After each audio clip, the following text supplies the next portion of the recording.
একটা প্রবাদ বাক্য আছে যে লোকের জন্য বা অন্যর জন্য গর্ত খুঁড়লে নিজেকে ডুবে মরতে হয়। তার বাস্তব প্রমাণ আমি দেখাচ্ছি। এই দেখেন, এটা হচ্ছে আমার ধানি জমি।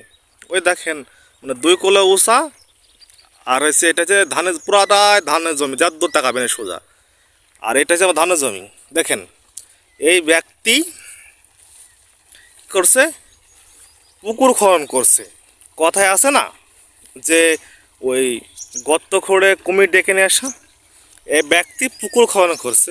সব ভালো কথা। প্রথম কথা হচ্ছে, দেখেন পুকুরের মাটিটা দিয়েছে, দেখেন ধাপাটা একবারে ধানের জমির সমান করে, এবং এই লোক মাপেও নেই যে তার জমির সীমানা কতটুকু দিয়ে সে পুকুর খনন করছে।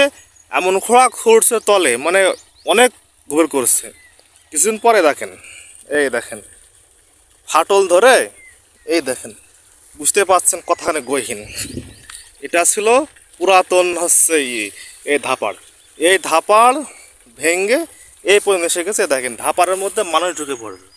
আর কথা হচ্ছে, কথায় আছে যে আপনার ওই গর্ত খুঁড়ে কুমির নিয়ে আসা, আর কুমিরে তো সেই কুমিরে মানুষ খায়। এই দেখেন এমন ফাটল ধরছে, মনে হচ্ছে পৃথিবী 2 ভাবে বিভক্ত হয়ে যাবে। তো এই যে অবস্থা, তো দেখেন এই যে সামনে আপনার যে বর্ষাকাল আসছে, এই বর্ষাকালে আমার মনে হয় ধানের জমি ভেঙে আপনার তার পুকুরে চলে যাবে।